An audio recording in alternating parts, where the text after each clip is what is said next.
እዚህ ምድር ላይ ትልቁ ኃጢአት ምንድነው ካላችሁ ተስፋ መቁረጥ፣ ራስን ማጥፋት።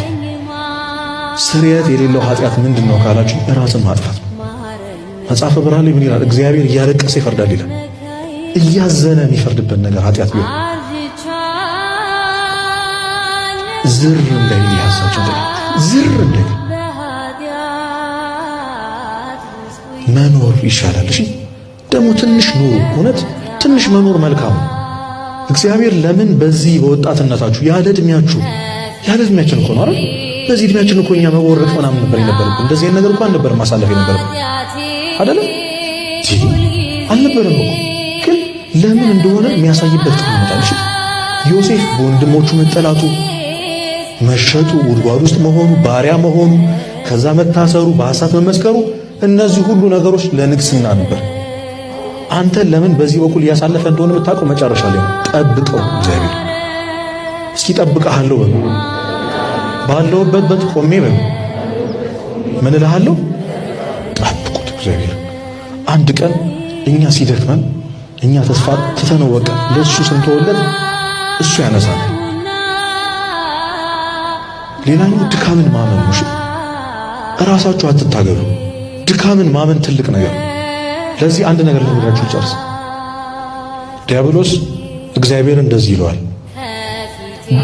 ብርቱዎቹን ለኔ ተዋቸው። እየሰማችሁኝ ነው? እየሰማችሁኝ ነው ወይ? ብርቱዎቹን ለኔ ተዋቸው፣ እነሱ አያውቁትም። ደካሞቹን ግን አልችላቸውም። ምክንያቱም ድካማቸውን ስላመኑ ወደ አንተ መጥተዋል። ወደ አንተ የመጣውን ደግሞ አልችል። እየሰማችሁኝ ነው? እንችላለን እኛ። ትችላላችሁ መሰለኝ። ትችላላችሁ ወይ? ማን ይችላል?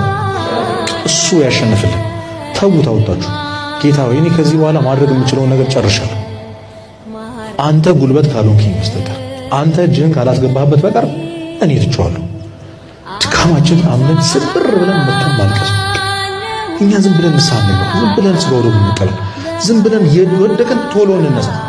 እግዚአብሔር ትጋታችን እሱን ለማስደሰት ብለን የሄድነውን ርቀት አይቶ አንድ ቀን ይምረናል።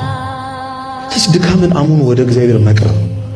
ተስተካክሎ ንስሐ መግባት የለም። የሚያስተካክል ንስሐ ነው። ሐኪም ቤት ናት ቤተክርስቲያን፣ ሐኪም ቤት ናት። ሰው እንዴት ነው ሲሻለኝ ሄዳለሁ ይባላል ሐኪም ቤት? ሞኝነት እኮ ነው። ቆይ ትንሽ ተስተካክል፣ እቺ ነገር ስቶ ንስሐ ገባለሁ ቤተክርስቲያን ሄዳለሁ አይባልም። እውነት የሚያስተካክለን ንስሐ። ልቤ ደንድኖብኛል አይደለም፣ ምንም እየተሰማኝ አይደለም። አሁን እንደዚህ እያወራህ እንኳን ምንም አይሰማኝ፣ ምን እንደምታወራ አልገባኝም። ችግር የለውም ንስሐ ገብተህ ሞክር።